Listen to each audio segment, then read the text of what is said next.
little choke in your spit there. I feel like you should have just puked, like to add to the effect. Well, it's 500 Days of Summer. Okay. Number one. So it's the start of. I guess it's the Saturday. So the start of our summer vacation. Everyone, Stefan here. Hey. Say hey, Steph. So we've got special guest Stefan. It's normally just me and Alex, but today's different because Stefan decided to ride along. Yep, he's our long lost brother. Yeah, I used to be a part of Thinkpad pretty often. I was just an actor, and then I just stopped. He took a break. He was taking an artistic leave to work on some other shit. Replenish my artistic energies. Yeah, he's doing some like freelance writing. He applied to some magazines. Well, you just lock the door. Oh, you just lock it. I didn't. Let's leave this in. Oh! Oh boy! It's just so mean. No, it's just so mean. No, it's so that if the knock happens, we don't have to interrupt it, and we'll be able to make a cut. Yeah, if that comes on. But anyways, so Stefan's here. Yeah. Hey. And so I guess what the plan is here is sort of bring up the fact that you guys are in town, which is, oh God. Well, I mean, we've been gone for like almost a whole 3 months, a whole year. Oh yeah, hanging out at Western. I guess collectively. I mean, we visited a couple times. But yeah, we've been in Bellingham, Washington. And I know we've touched on this before, but obviously I'm here alone in Vancouver. Desmond here in Vancouver, and when they do come along, everything changes for me. Like for instance, I become a little bit more productive. Like I went to an interview today at Fred Meyer's. So you think that's only a product of us being here? Because you boosted my so we're like a pair confidence. of rose-colored glasses for you. Like, yeah. Dibs on the left lens.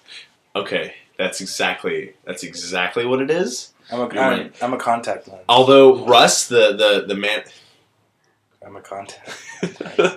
Although Russ, the manager at the Freddy's at Fred Meyer's. Oh yeah, you didn't. I didn't actually hear the specifics of this. Okay, I'm giving you the. Like, give us the rundown. From the beginning. So okay, all right. Like so I you showed show up. You're in a suit. I'm in a suit. What color is your suit?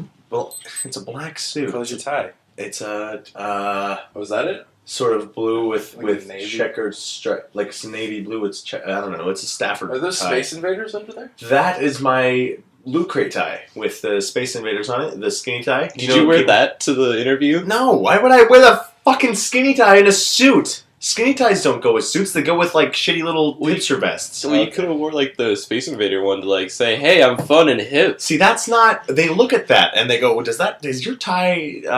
And he'll know Space Invaders on your tie there. It's like. Did you do this because you couldn't afford a good tie? So you have no class? Because you spent all your money on Loot Crate.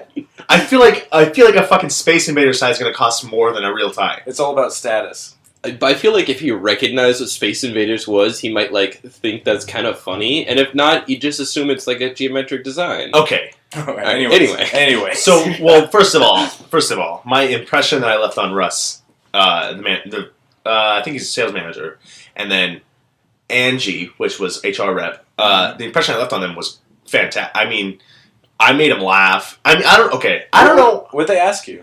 They asked me general stuff like, what's the hardest thing you dealt with in your workplace, or what's your favorite thing? Just weird. I think they're kind of obscure. I've been to maybe 4 interviews throughout my life, and I've been to 0.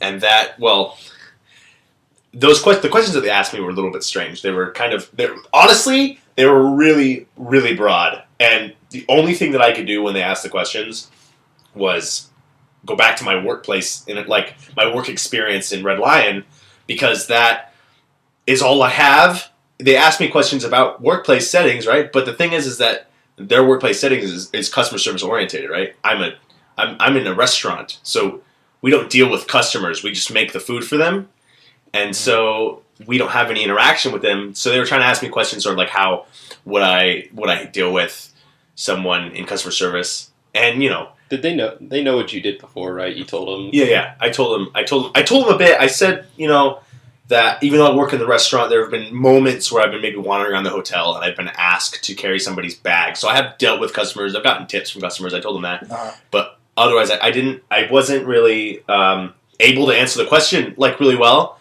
But I did tell them the obvious things, like the sort of common sense way you deal with customers. What you would do. Yeah. I mean, that's easy. Yeah. It's just telling them common sense. But they kind of wanted it to be based off of experience, but I couldn't. You could have told them, like, if a customer ever brings, like, a dirty plate up to the customer service, I am on top of that. Yeah. I can clean that that's for fair. them. I could have done that. I could have. I did bring up, however, though, the talking to taking bags back. And they liked that. They laughed, They were like, oh, cute little bellhop. Cute wasabi. But it was good, though. I think it went really well. They looked at me like I meant something to them. I mean, at the end of it, I felt confident. But you're a memorable guy, and I think that's the most important thing. Yeah. Like, I know leaving an impression. That's important in auditions too. If you can make a bold choice and make them think of you. That's true. That's probably Like, well, I feel like generally you don't want to have too much of a sense of humor when you're at an interview, right? I think it's like gauging. I think the thing is though is that I didn't make jokes. I just said things that were like you know how my humor is. It's they're not really jokes. They're more like it's like a dad joke. It's like saying something that's obvious, but like for some reason it's funny. For some reason they thought it was funny. Yeah. And that's how that's why I felt comfortable. Like I wasn't sitting there going, the chicken crossed the road bullshit. I wasn't making jokes. I wasn't being an idiot. I made them laugh just through general. I was talking to them like just like a mannerism type thing. Yeah. I think we experienced a lot of that driving down from Bellingham with my dad. Because my dad's a really funny guy. So, something I noticed, I don't know if it's a Washington thing or a thing in your family, but I find myself speaking that way too, but your dad is just such a classic example of these people that like speak super, super fast and slurred, and Carlin speaks that way too. It's just like... I find myself when I'm around them talking like that, but when I'm around other people, it's not like that. It's interesting because I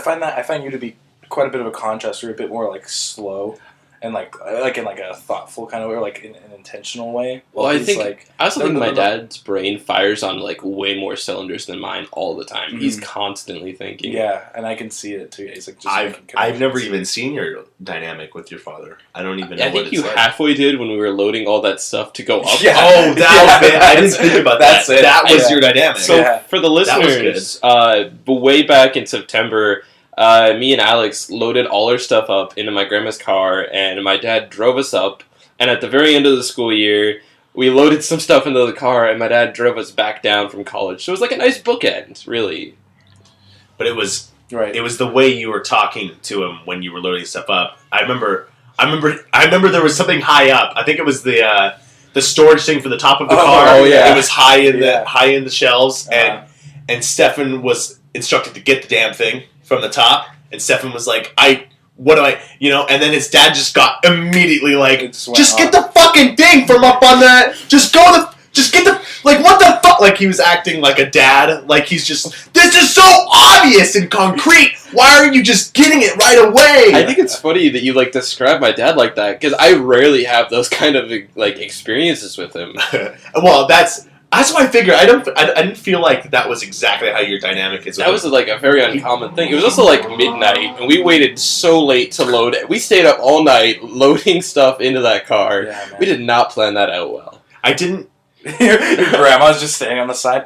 That's not all gonna fit. That's not all gonna fit. You're not gonna fit all that in there. What are you gonna do? Didn't it all fit? Totally all fit. Like, we had extra room. It's fine. It's just, I think that's just someone, like, a lot of situations like that, it's just someone who wants to have input, just be a part of it. Yeah, that's definitely there needs to be a part of this experience that she wanted to be in.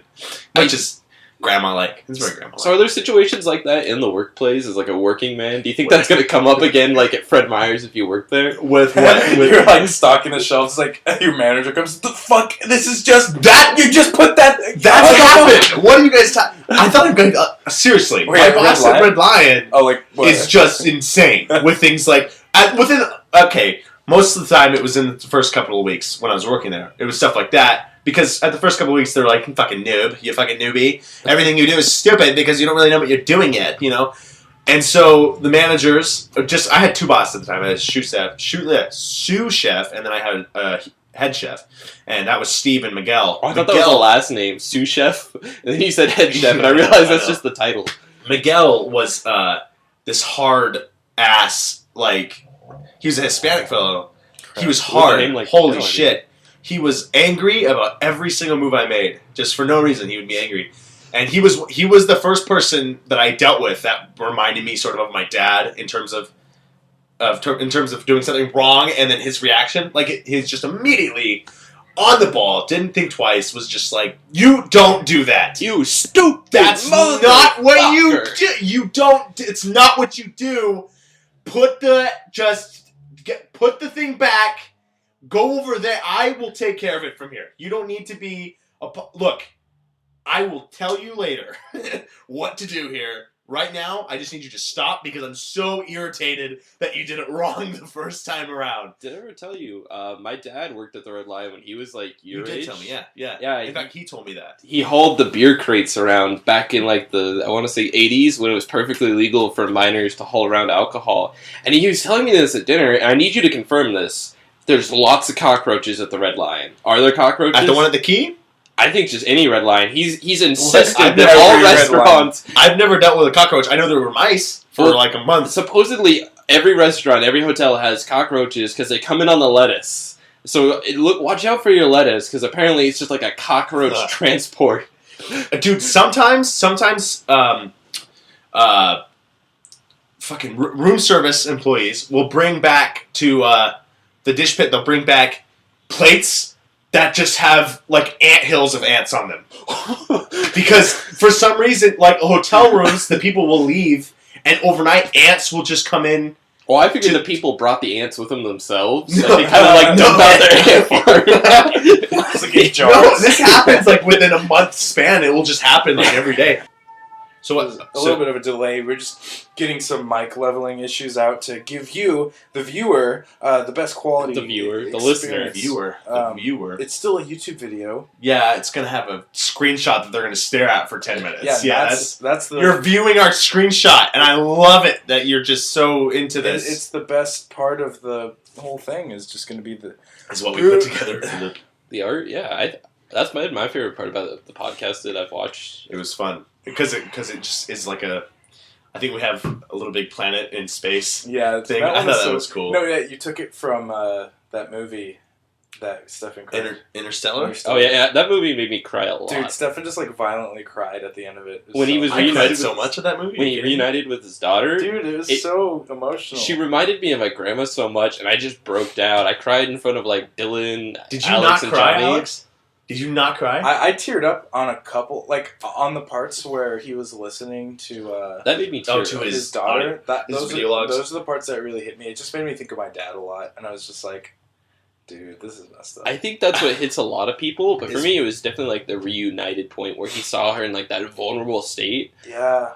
It's when you start connecting it to your family that it starts to hit you hard. Really, and they just do the emotions so well on that. Yeah. That movie was really good. That was way better than I expected it to be. Same, yeah. I didn't know what to expect, and it was. I halfway expected Gravity. Not to like talk shit about Gravity, but you haven't seen Gravity? No, don't see it. I'll see it. It's good. You have to see it. It's definitely one of those films that are a necessity. Didn't it win an Oscar for special effects? Yeah, it won special effects and I think directing. That's who directed it? Christopher Nolan? No, Christopher Nolan directed Interstellar. That's fucking stupid. Oh. That's what I meant. What? Who directed? I know Gravity. Who it is because it's some famous director. Gravity. Did Interstellar win any Oscars? I'm not sure. Also, I feel like Alfonso Cuarón. What else has he directed? Cuarón. I don't know how to fucking pronounce his name. Apparently, shit. I don't know. I'm not on his IMDb. I'm on his... Have you had allergies since we've been here? Yeah, here and there. It's pretty bad. I've been taking allergy pills like they're fucking candy. Yeah, I haven't taken any. Probably should. I feel like Gravity got the attention that Interstellar should have gotten. I guess he directed Prisoner of Azkaban, but he didn't direct anything else that looks... Children of Men. That was an alright movie. A Little Princess. Written in the font of a Princess Bride. I want to see that new Jurassic World. I really want to see that Mad too. Max on Sunday. Tomorrow, yeah, I think it plays at 5:45. That's exciting Regal for you, 12. isn't it? I was excited. I was going to see if Hunter wanted to go see it tonight, but he never responded to my Facebook message. So we're done. I think we're gonna head off. Thanks Yeah. for having me on the show, guys. I hope to come back in the future. You will. We're gonna go ahead and probably do a recording pretty regularly while they're here in town. Cause And thanks. I mean, honestly, thanks for sticking through this rough cut because we have not been at this for a while. And this is just a nice refresher, I think. everything's gonna be It's all like right. the first day going on a run after you haven't ran for 3 months. That's a perfect analogy. That's what this is. This is us. Yeah, we're having, getting like, back in shape. This is only going to get better. We're only going into mild cardiac Yeah. arrest at the moment. This is the first one, and we're gonna keep adding here in the next couple of weeks. Yeah. Everything's gonna be tip top. It'll get different. We'll probably change the format up a bit. We'll definitely give more Super Smash Brother podcasts because that format was fun. I think we should or a GTA podcast maybe. Yeah, I think we should maybe try to get more visual. What do you think? It's just an idea. Like maybe if we take pictures of things we do and then we can kind of have them on the screen while we're talking about it. Yeah. Or Or we could like video record ourselves just talking. That's true. We I've need a seen tripod podcasts like setup though. Yeah. Do we have a camera? on tripod. we don't. Yeah. So we're probably not gonna. Do that for a while. Would but you happen to have a Down- camera somewhere in your house, in your garage, or in some storage space that your dad or someone would My have? dad has tripods out the ass. I don't know about cameras though. So if we could find a camera, You should ask around between your house and Hunter's house. There has to be some old, Oh yeah. crappy camcorder or something. Something. You know? or what about your flip cam? I don't know where that is. Your phone cam is good. That's true, but it's easier to edit files of or is it MP3s? MP4s or video? Yeah, it's MP3s just like audio. I wish we had something we could mount onto a tripod. I'm sure we could finagle some way. Yeah, some way we can put something up. Let's ask around. Yeah. All right. So that's a That's goal. Well, that'll do it for tonight. Good night, y'all. Good night. Thinkpad podcast. Bye-bye.